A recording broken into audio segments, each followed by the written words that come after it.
I just thought, wow, no wonder she doesn't want to talk to me. There was just a mess, and I'm the result of such a mess. So get rid of her, then you don't have to see her, and then it'll all go away.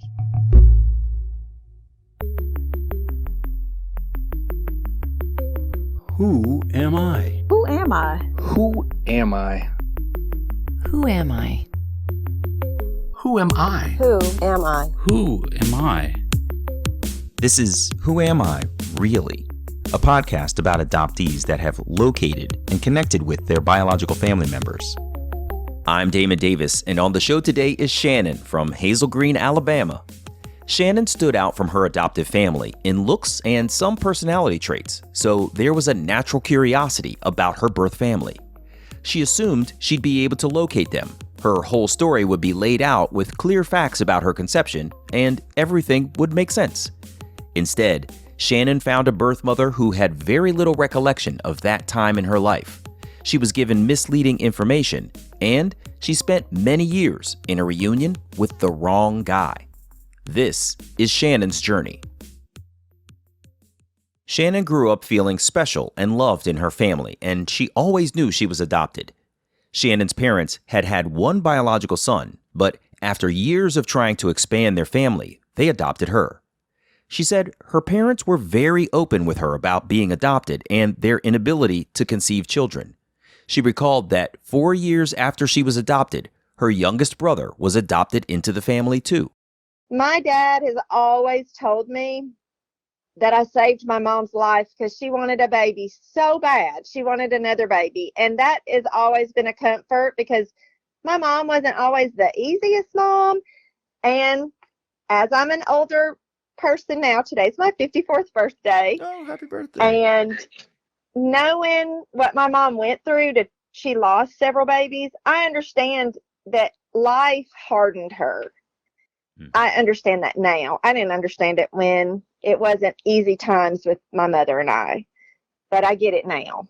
Yeah, I could see how the challenge of losing multiple babies would make a person question a lot of things way more deeply than they normally would and be a little more critical, more harsh, and that might come out in parenting. I could see that. Absolutely. I used to just think, gosh, she is so mean and just so hateful, but she went through a lot and doesn't make it right or wrong, but I just see now where life can change you in so many different directions. And that's just, that was just how it came out in her. She was I don't mean anything terrible by this, but she was the most fabulous grandmother you've ever seen in your life. Mm-hmm. She learned how to be a better grandmother than a mom. But she was a great mom. It sounds so terrible, but it was just, we just had our time. We had tough times at times. Can you describe those tough times? What was it like? She had gotten pregnant as a teenager with my older brother at 17, and she raised him a lot on her own. She was very tough. Then she married my dad, who was in the military. And I think she thought I was going to run and do things like she did, because maybe she was a little more wild. And I wasn't like that. And I think she just kind of tried to keep her thumb on me at all times, thinking that maybe I was going to run and do terrible things. I don't really know. I just know that it was tough. Teenage years were rough. But it smoothed out. It got better. She passed away 11 years ago. And of course, as she became a grandmother and just as time went on, things were better. Things, of course, were better. But it made me always dream of my biological mother. And, I bet she's so beautiful and so wonderful, like a lot of adoptees do.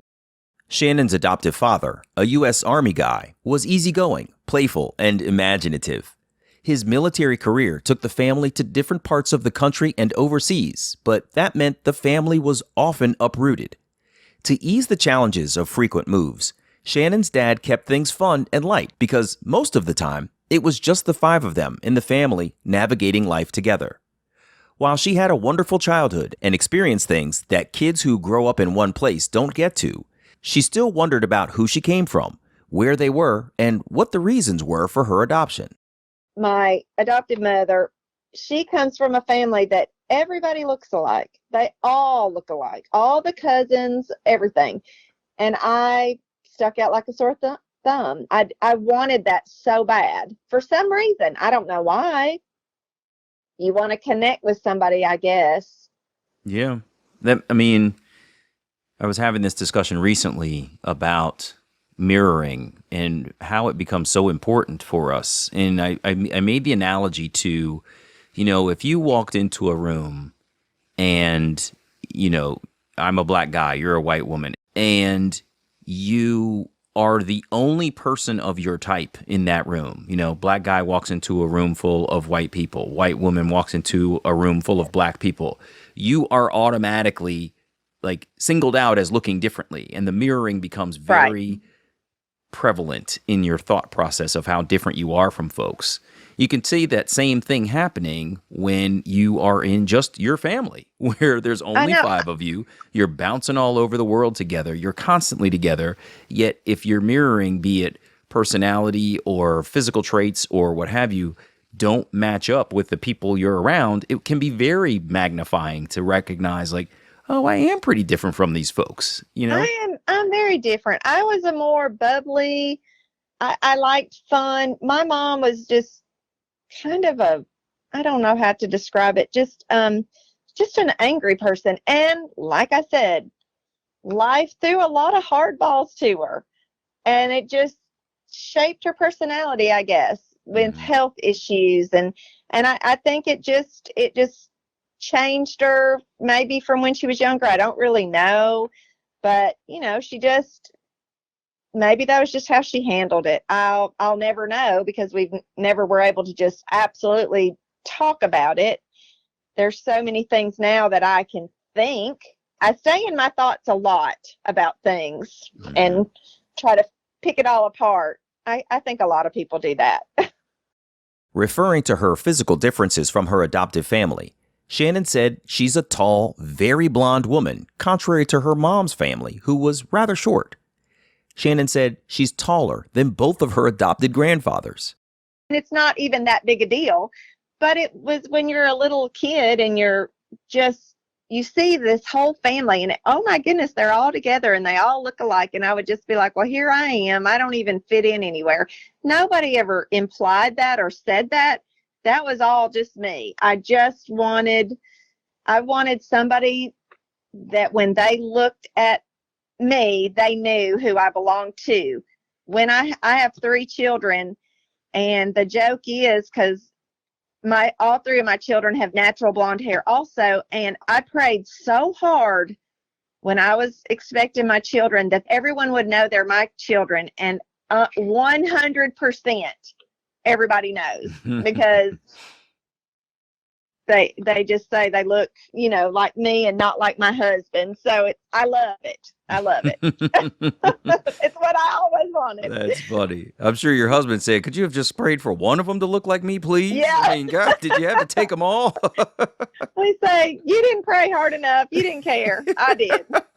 So. This was super important to me. So you're short. You're out of luck, buddy. That's right. Funny. That's really funny.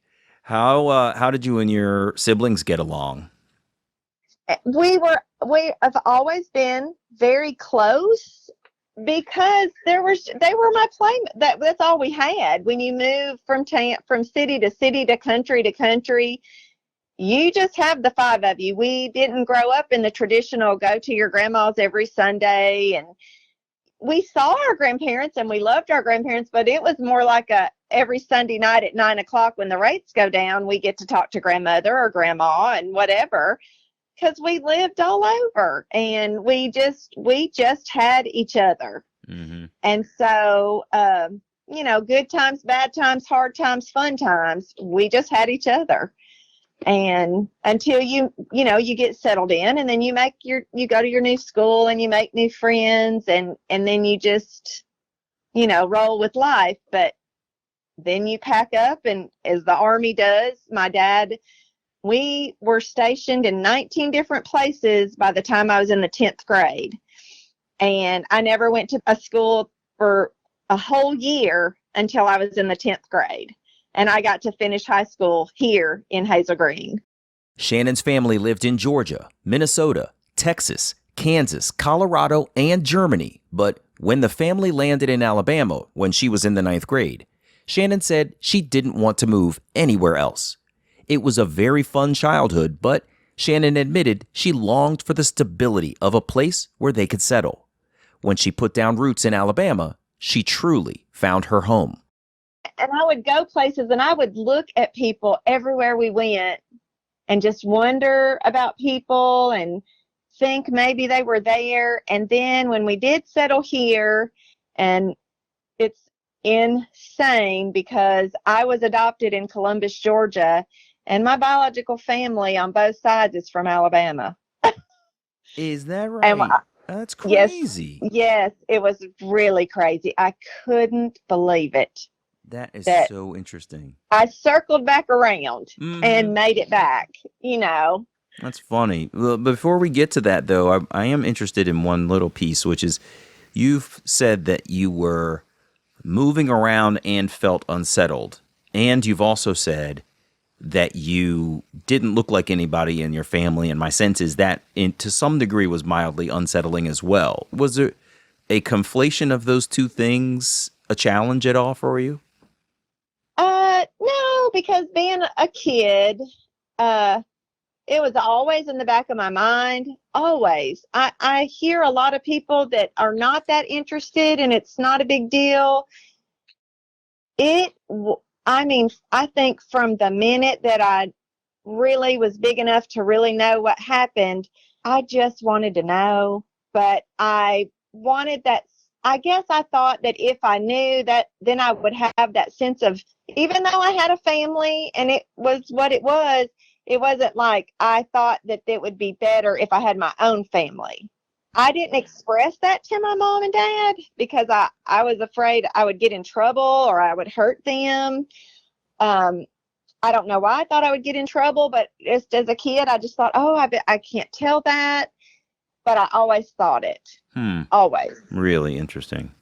Yeah.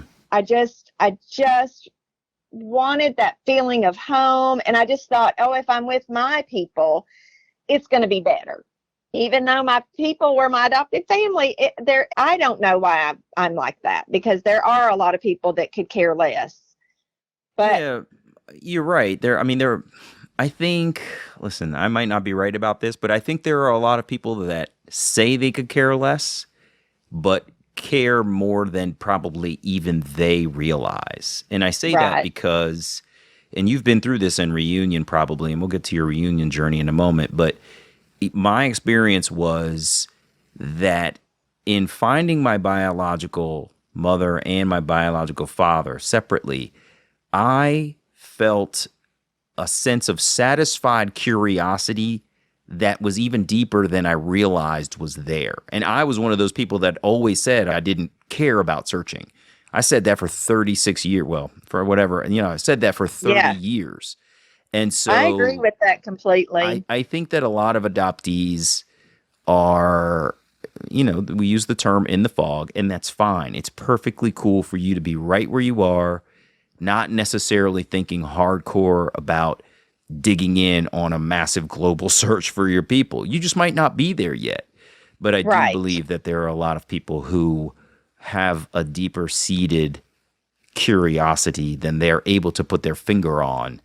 And it sounds like you. And I think a lot of people either are angry on one side because why I can't believe they gave me up, and then I'm not angry because I was told from a little child, it was out of love, and I do believe that. I can't believe somebody would give a baby away. I really can't, no matter what. But I can contradict myself all day long because I get it, but I don't get it. But I understand. But then, golly, I can't believe you did that. Yep. I can't believe you would make anybody in the world let you hand me over at a, and get rid of. It is exhausting. It is exciting. It is everything. because it just depends on the mood I'm in and what direction my thoughts go in about how I feel about it. Mm-hmm. Yeah, you're right. You can go round and round and round and round on it. It's really You unbelievable. can, and you never stop. And I don't know when that will settle down, because it looks like by 54 years old, it would be settled down in me a little bit, but it doesn't. In 1990, Shannon got married, which meant she was completely out from under her parents' roof. She had told her parents that she was interested in searching for her birth family, but she didn't ask permission to search. Shannon wanted them to know the curiosity was there and didn't want to keep them completely in the dark on what she was about to do.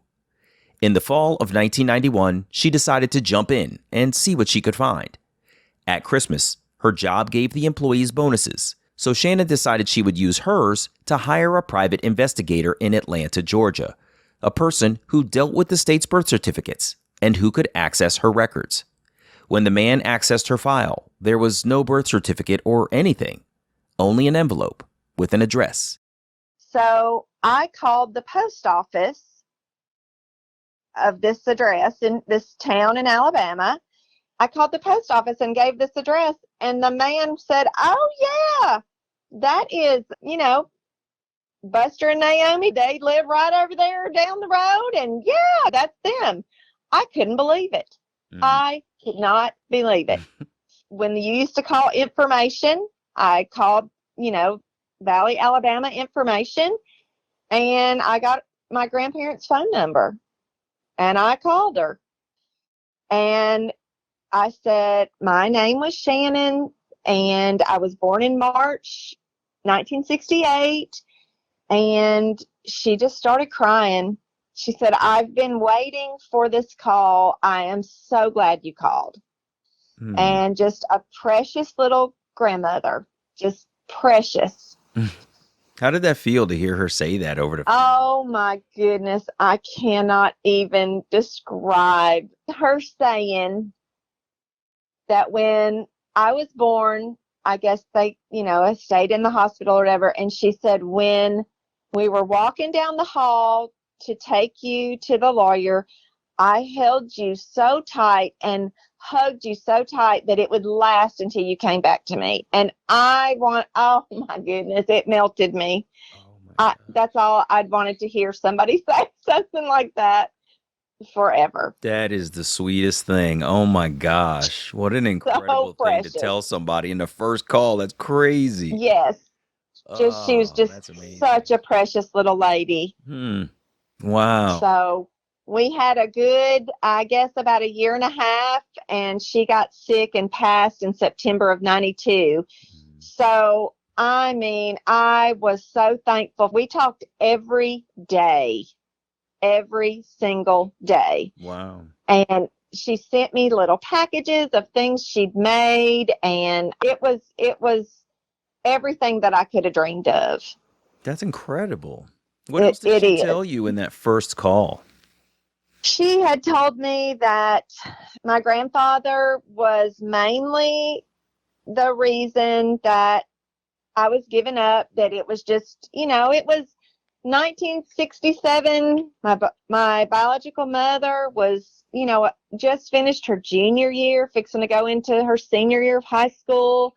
It was a really stressful, painful time, and it was hard on them. My grandfather died in 1979, and she said that I guess he had gotten very sick, and he was a diabetic, and he had gone blind, and she told me one time she felt like he was punished for making them give me away. And I hate that he carried that, because that's so not why that happened to him. But yeah, right. I hate that he knew, I guess, that it had to be done. Maybe I don't know this, that they were embarrassed or just, I don't know, but I hate he thought that that's why he went blind and was so sick. Yeah, that's a tough burden to carry. It is. Wow. It is. Yeah. So you all spoke, what'd you say, daily, weekly? My grandmother and I, we spoke daily, and we met. We went and met, and I went to her house a few times. When she passed, I didn't know this, but I was not my name, but where it listed like the grandchildren, it didn't say 6 that everybody in the town knew about. It said 7. So she included me. She had collected these dishes. When she passed, I got a box of some things that she had for me. And she had collected these dishes for each of her grandchildren. And she had a set for me, even though she didn't know if she'd ever see me again. Oh my gosh, that's unreal. I couldn't believe it. Wow. I couldn't believe the love that I felt from her. And it was open and it wasn't a secret. And when my husband and I went to her funeral, and it wasn't like I just busted in there and here I am. Her funeral, I'll say, started at noon. We went in at 10 after, and we sat in the very back row. You wouldn't believe the people that came up to me and said, I know who you are. I know who you are. Yes. And I tried to be very discreet, but they knew, and I loved it. I loved that they knew. I loved it. Yeah. Because they knew who I was by how I looked. So, and I loved that so much. I didn't want to disturb anybody's family or hurt anybody or cause a scene. But my biological mother's brother had said, no, you are welcome. You can come. Because I would never have come if they didn't want me to be there. Right. But like I said, I didn't sit with the family or anything like that. We sat at the very back and just tried to kind of lay low, but people knew. Several came up to me and they knew exactly who I was. Wow. That's really amazing.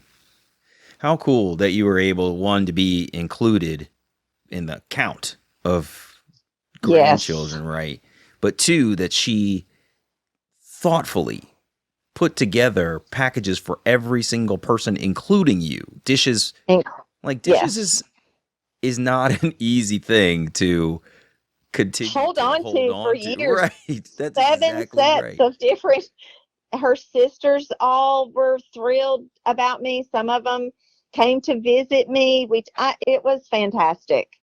Shannon's reunion with her biological grandmother, while short, was everything that she could have hoped for. But when it came to the woman's daughter, Shannon's birth mother, things were very different. Her birth mother had obscured Shannon's life from her present family. Shannon would be appearing as a secret child from her birth mother's past. Shannon's grandmother tried to warn her by saying, that was a very hard time in her life. It was very hard for her to give you up, and her husband now doesn't really know about you. And I was real confused about that. I was in my early 20s. I so wished that I would have had the wisdom I have now then, because I might have kind of went at it a little differently. But there's just 2 or 3 strange little things that she told me. My biological mother went on to get married and have 2 more daughters. They live in a very small town in South Alabama. And she told me one time that my sisters were at school in maybe 8th grade, 7th, 8th grade, and somebody at school said, your mom had a baby when she was in high school. They had never heard this before. They went to a payphone. They called their mother. My biological mother said, yes, it's true, but we're never talking about this again, and hung up the phone, and that was that. So my biological mother's husband, he knew about me at some point. I don't know when that was, but he did not want his daughters to know about me. But they did know about me. So it's just like this big, crazy secret. That's not a secret, right? It's not a secret. Yeah. But what was said to me is the husband is afraid that it will mess his daughters' lives up because they're successful and they're doing good in school and they go to a private school, and it'll mess their lives up. And I certainly didn't want to mess anybody's life up, or I didn't like him thinking that that's what my intent was. Cause never would that, I would never crash in and want to hurt somebody. Right. So it was not a secret, but it was told that it's still a secret. Yeah. So we had to be very secretive about meeting and talking, and we only talked a time or two. And we decided birth mother. Yes. Mm-hmm. We only talked a few times because she wasn't able to openly talk to me because her husband would find out. It was very frustrating. Before her grandmother passed away, the woman said she was going to have to call her daughter to tell her that Shannon had found them. But first, her grandmother wanted to speak to her older son, the birth mother's brother, to plan the conversation with her daughter. When Shannon finally got on the phone with her birth mother, the conversation was strained because the woman was nervous. Hearing her nerves changed things for Shannon a little bit, as she recognized she may have messed up her birth mother's life if her husband found out they were in contact. Shannon said it was heartbreaking to think that's what her return to her maternal family might have done. Luckily, Shannon's birth mother's husband went out of town every weekend to be on his boat, so Shannon and her birth mother agreed to meet in secret. Shannon went to Columbus, Georgia one Friday night to meet her birth mother at a local shopping mall. Shannon and her husband sat facing the entrance she anticipated her birth mother would come through. Now, I'm not knowing how she is. I'm not realizing how she's going to react to me. And I've been very, very excited. And we're sitting, looking, waiting at the door. And I hear somebody running towards me, squealing in excitement. And I stood up, and I still didn't know because I'd never seen her. I had not seen a picture of her yet. Mm-hmm. And she grabbed me and hugged me. That's the most excitement that I have felt from her, because I still have to be a secret. Mm-hmm. But in that moment, did it feel good, or was it? It felt fantastic. Yeah. In my personality, that I'm in such a dream world, I was like, okay, it's all good now. We're good. This is great. This is going to be how it is. And it was great. We had a great evening. She brought her daughter with her. She brought her my half-sister, who was a 6th grader at the time. So we didn't get to just sit and openly talk. And then now, as years have gone by, I guess I've realized that was kind of a buffer, because I feel like she's a very private person, very private. And a lot of feelings and talking is not really how she is. So she brought her daughter, so I couldn't just start asking questions. I'll never know if that's how it was or not, but we had a great first meeting.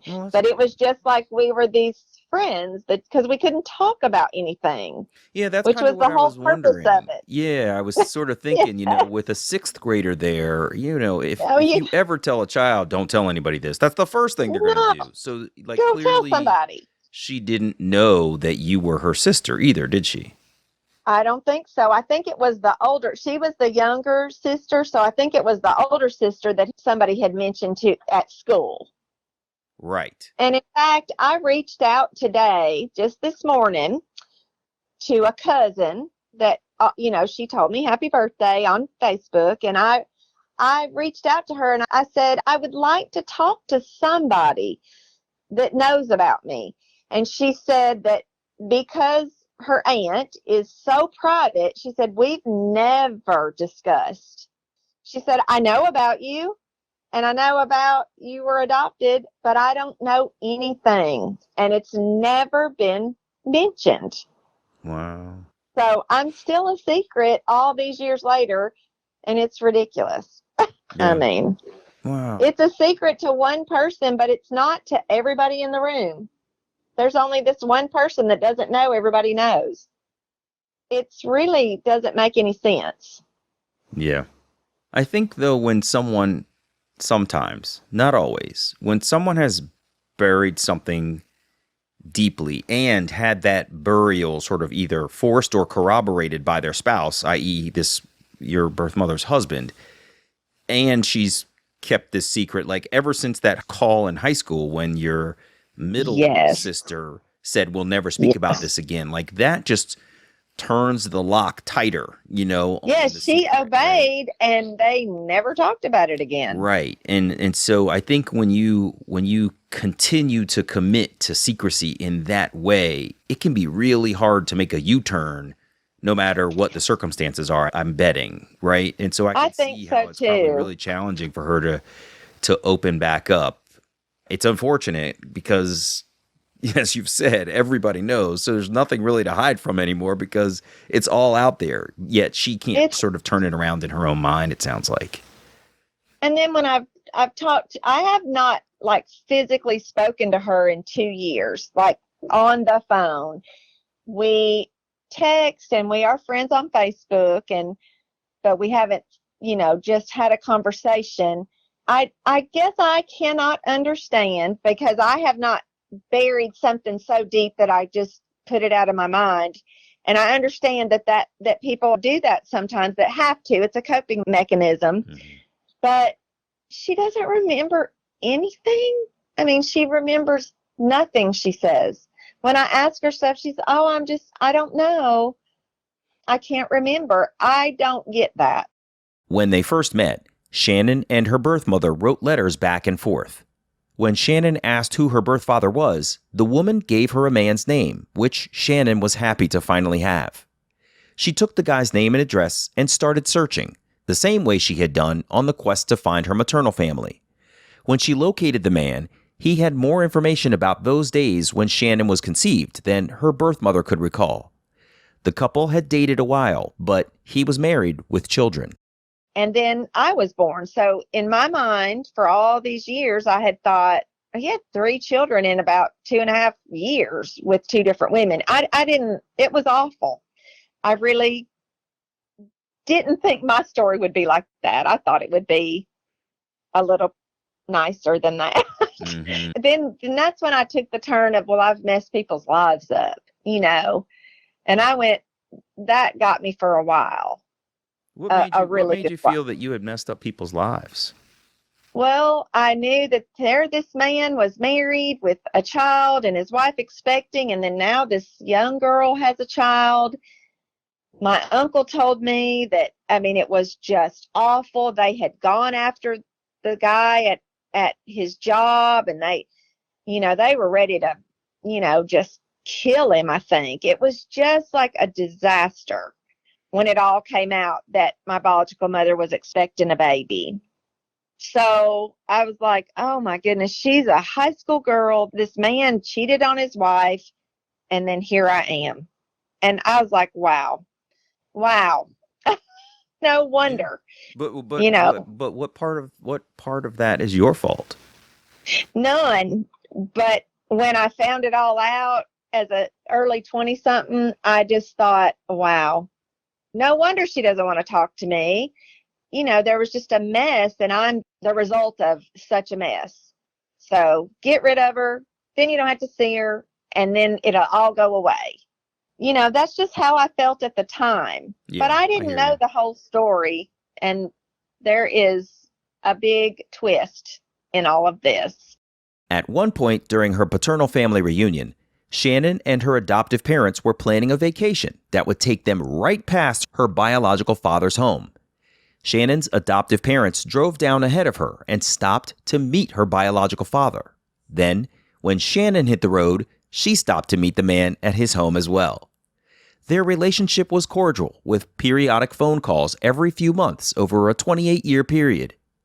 Nearly 30 years later, Shannon had decided to take a DNA test, and she got her results back, which showed her a lot about her heritage and where she was from, curiosities she had held for quite a while. But as she was scanning her DNA results, she wasn't seeing names that she recognized on her paternal side. One day, after she had had her results for several months, a young woman contacted her to say that they were a very close match in their DNA on the woman's father's side of the family. And I was like, wow, okay. we messaged back and forth many times, and the first thing I asked was, well, when was your dad born? And she said, he was born in March of 1968. I was born in March of 1968. The first thing in my mind, I thought, was I a twin and was I separated? And I contacted my biological mother, and she said, no, you're not a twin. She said, I can't imagine what this is. The second thing I thought of is the person that she said was my father had maybe been with another woman, because he was married and with a girlfriend, and then was he with somebody else? And now he's had 2 children born in the same month. It's all I could think. But you said that you and the woman who contacted you had the same birth date? Her father and I did. Her father. That's what I thought you said. Her father and I were born within 2 weeks of each other in March of 1968. So you are And making a our sibling DNA is connection. very, very, very close. So Wow. I sent the person that I had been told was my father, I sent him a DNA kit. Now, I've been thinking this, and I was told this for 28 to 29 years. I have been thinking this man was my father.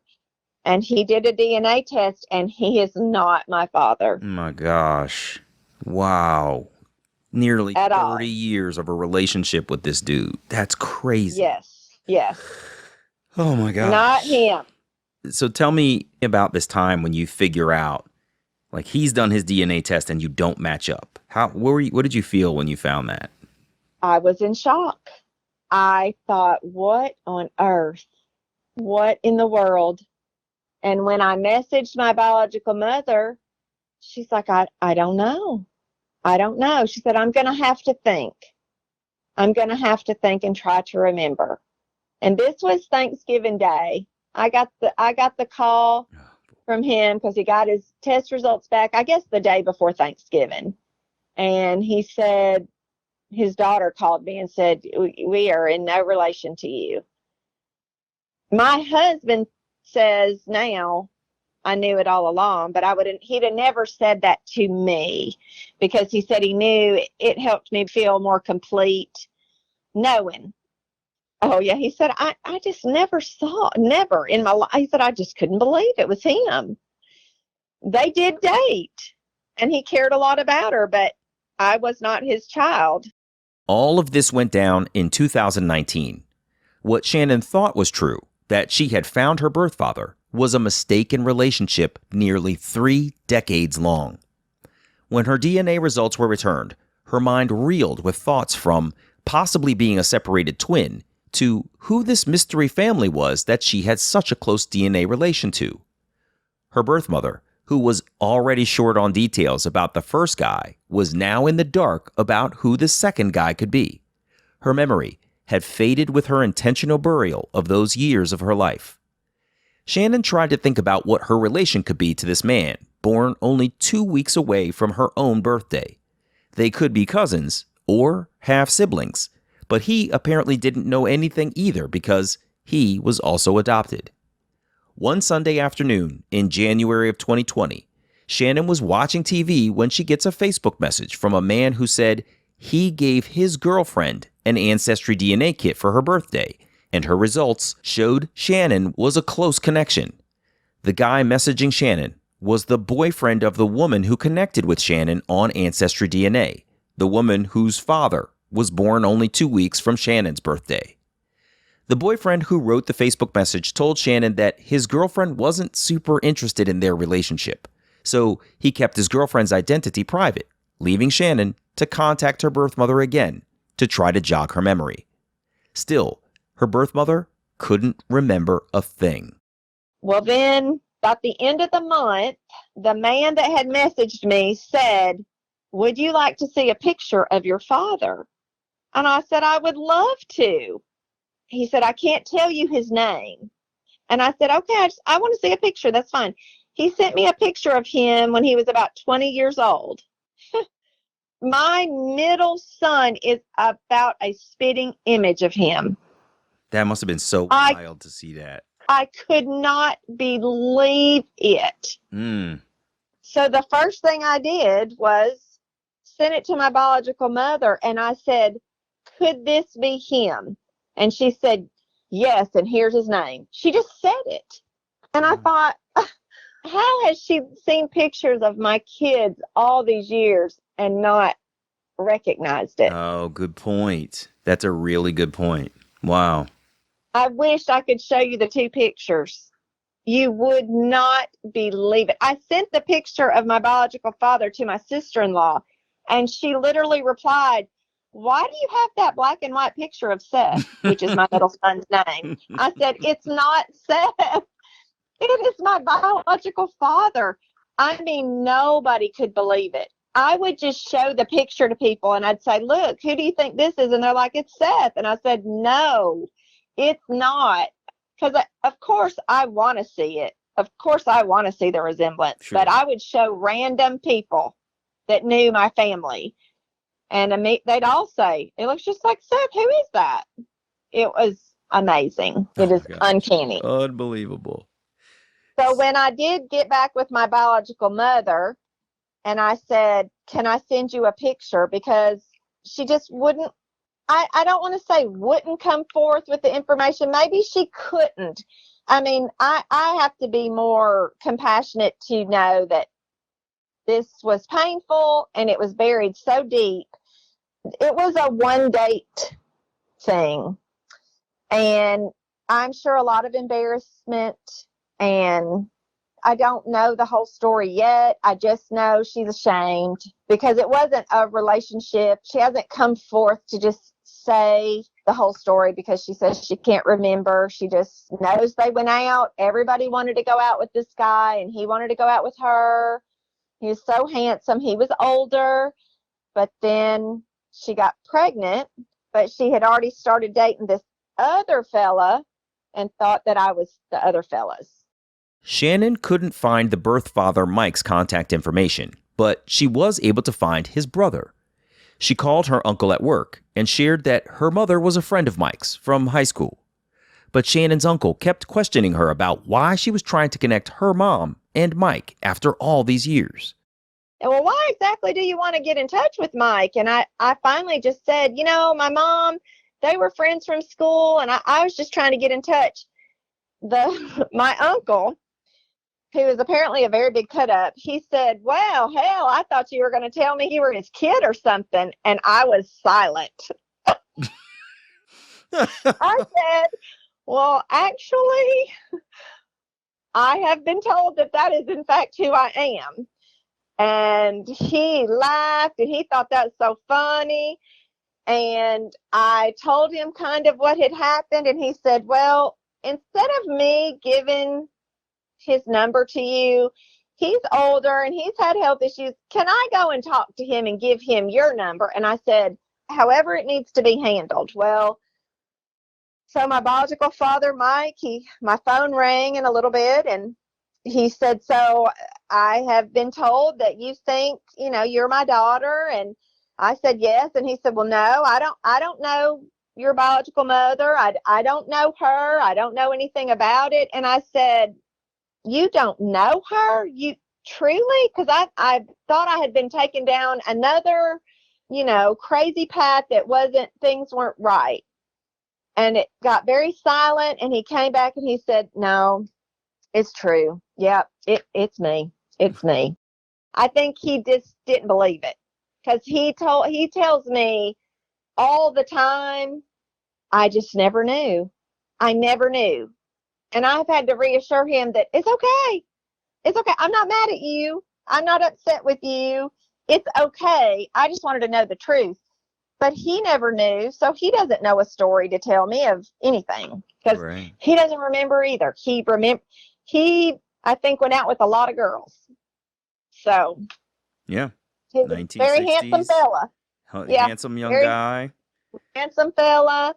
One night stand, it sounds like. Yeah, I can see yes. How he wouldn't remember. That's unbelievable. He had no idea. So, I still don't know who this other person is that was born in the same month as me because he was also adopted, and his adoptive mother was very threatened by him finding out who his biological family was, and she would say, it will hurt me, and you just can't. So he hasn't done a DNA test yet so that we can nail down exactly who he is. So I don't know if he is my biological father's. I don't know if he's a half brother or a cousin. We just haven't gotten that far yet. I think it's coming. Because your only DNA connection is to this guy's daughter. So it's unclear what your direct and relation his to him son, is. like his children are very, very closely connected to me. So we're either half brother and sister or first cousins. So we just don't know yet until he does a DNA test. Unbelievable. Wow. So that's how it all unfolded, by this young girl doing a DNA test. And I came up, and then that made me question who I had said was my father, who I'd been told for 29 years was my father. That's how that all came about, because if she hadn't have done that, I would have just still been rocking on thinking it was just what it was, That is so crazy that, I mean, we hear the stories of how consumer DNA testing makes all of these truths come to light, but it also dispels myths, and ones that are 29 years old too. I never really thought about the fact that on the same sort of pinpoint of you arrive at this point of recognizing that your biology goes in this direction, at the same time it is now completely opposite to what you thought previously. Like you make a U-turn on a dime when that information comes back. In a minute, it changed. How did it go for you when you had this discussion with this guy about, did you talk to him when your DNA came back and you weren't a match? He was hurt. And the first thing he said is that she knocked on my door and told me we had a daughter. And she had come to see him with one of her friends, and he was hurt by being deceived. And I said, I don't think she knew, unless she remembers or whatever. She didn't know. She knocked on his door years ago when she was pregnant. Right after I was born and I was given up for adoption, he said she came to his home and was with a friend and knocked on his door and said, we had a daughter and everything's fine, but she's been given up for adoption, but I just wanted you to know. So he thought that too. So I was no surprise when I showed up to him. It's fine, and there is no judgment here. Yeah, sure. No judgment. But she was with more than one person in a very short amount of time. So I don't know what happened, because nobody remembers, nobody knows. Right. I can't get to the very bottom. I can put pieces together and think what I think. Sure. But I guess I thought I'd find her. She'd just lay it all out there. And it's just pulling teeth to get anything. Mm-hmm. Yeah, I can imagine. But I think it's just a very painful time in her life. Yeah. Very ashamed, very, just a lot to pack away. And then you give your baby away, and when they knock on your door, I don't think they're expecting it. And then sometimes I feel like I knocked on her door and maybe I shouldn't have. She gave me away for a reason, because she didn't want to deal with it, and her parents made her. And I don't want to mess her life up, but sometimes I feel like, should I have left it alone? Should I just have left it alone? But I'm so stinking nosy that I couldn't. Yeah, I hear you. But I mean, think about the other piece of that too. I understand this guilt that it sounds like you may be having, but if you hadn't left well enough alone, you never would have got that outpouring from your grandmother. That's never huge. That's and really to have big. that year and a half with her was worth every bit of it. Yeah, so there you go. I mean, I think I'm glad you said that, because I never think about that part of it, to think if I had not left that, I wouldn't have had that with her. And she's so precious. She loved me. I know she loved I me. love that. That's so awesome. Yeah, this is how we have to think about our journeys, I think, is recognizing the entirety of the picture. One, you can't blame yourself. I know this was 20 years ago when you used to think about this as a younger woman, but you can't blame yourself for situations that you didn't create. You were just the result of. One. And once Two. again, that's part of that mental thing. Yeah, I know that's right. that. Yeah. But there you go, down that little place that think, wow, Yeah. what a mess I made just being created. And here I am. And if I'd have left it alone, but I mean, it's adoptees. Listening to your podcast, we're all over the place. Yeah. Oh, yeah. It depends on the day of the week But of what we're going to interpret it. I want to focus in on some language you just used because it should be changed, in my opinion. It's not what a mess I made being created. It's what a mess they made creating me, right? It's really different. You're right. We can't own what we didn't choose to do. No. These you're situations, right. they sometimes come out of some very nefarious things, and that's not our fault, right? And so I just want to make sure that you and others who are listening recognize you can't own a narrative for a story you didn't write. It's not. You are exactly fault, right. And I guess sometimes I feel like when you can't get the whole story, it's still a mess. Yeah. It's still a mess in the person's life because they can't even just say what happened and lay it out there over guilt or shame or whatever. It's very frustrating. That's true.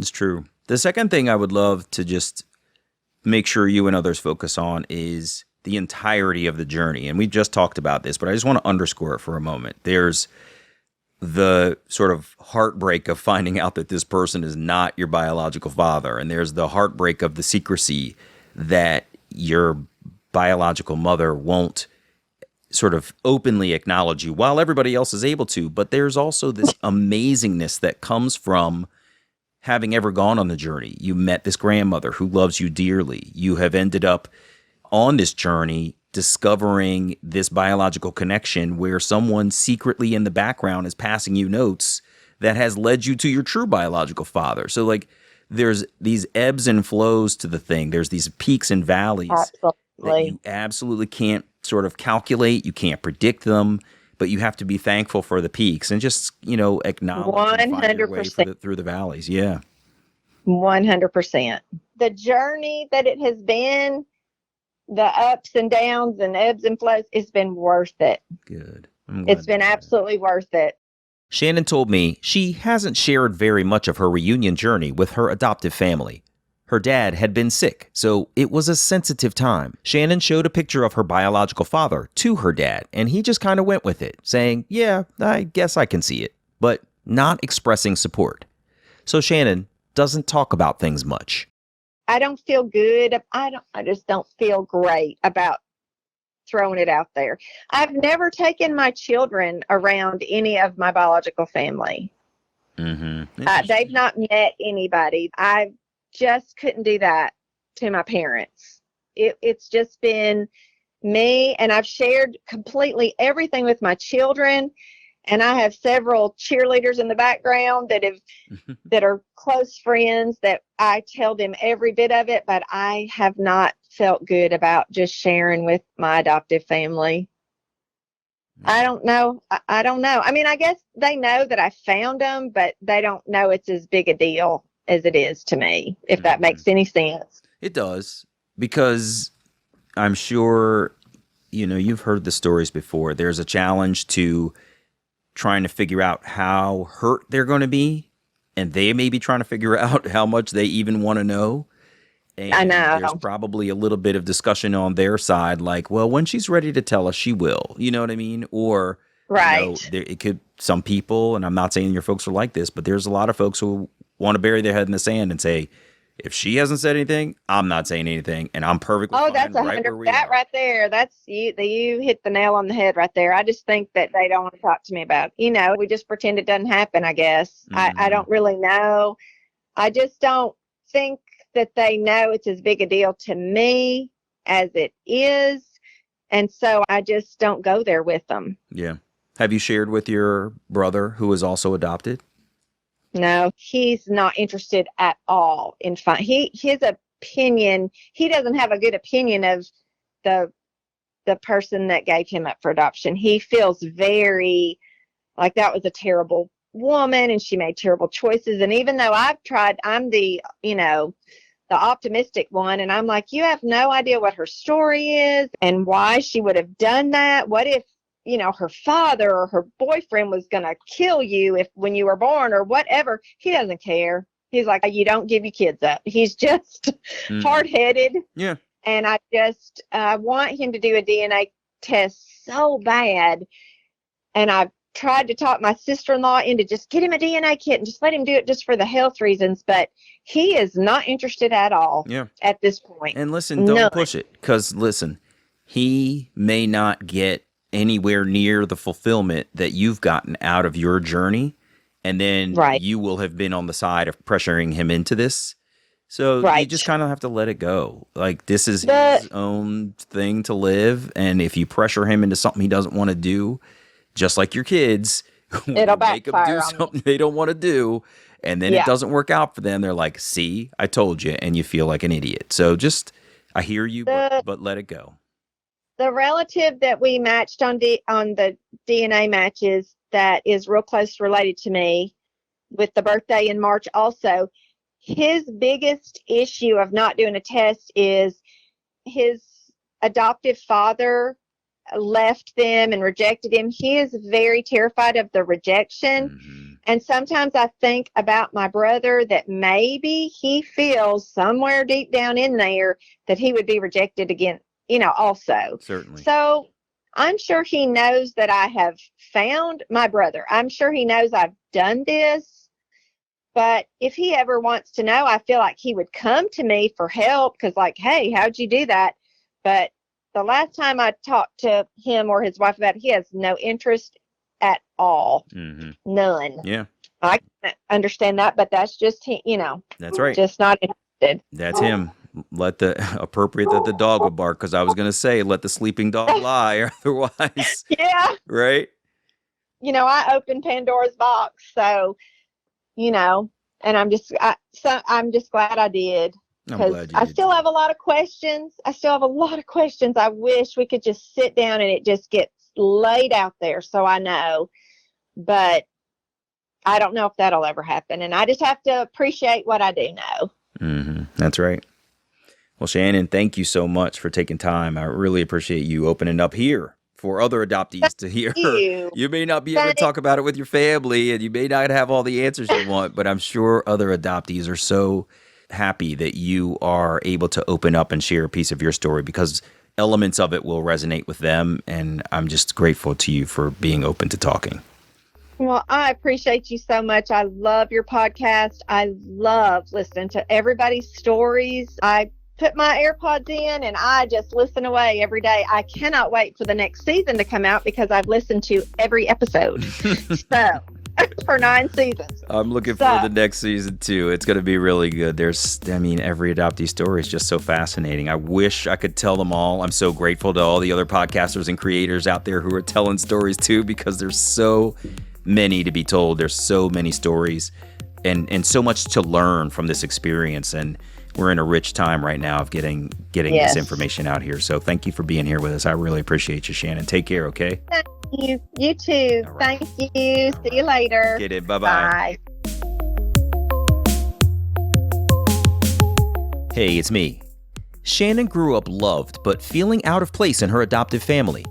When she found her maternal connections, she found an everlasting love with her grandmother, who said she hugged her tight enough when they parted for that hug to last until they found each other again. Shannon was a bit of an open secret for her birth mother's family. Her children knew they had an older sister, and the woman's husband knows about Shannon. They just won't discuss her, ever. The painful time in her birth mother's life, where she was forced to give Shannon up for adoption, was an era her birth mother forced out of her mind in order to cope.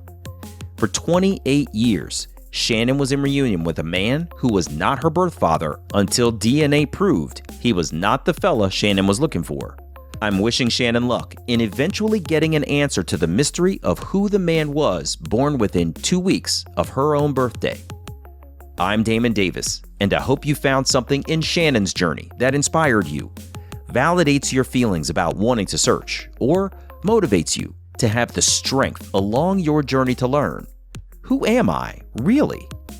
If you would like to share your adoption journey and your attempt to connect with your biological family, please visit whoamireallypodcast.com/share. You can follow the show at facebook.com/WAIReally.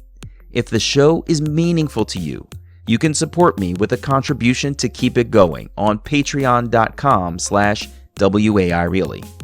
Please subscribe to Who Am I Really on Apple Podcasts, Google Play, or wherever you get your podcasts. It would mean so much to me if you took a moment to leave a 5-star rating there. Those ratings can help others to find the podcast too. And you can check out the story of my adoption journey, Who Am I Really? An Adoptee Memoir, on Amazon.com. I hope you'll add my story to your reading list.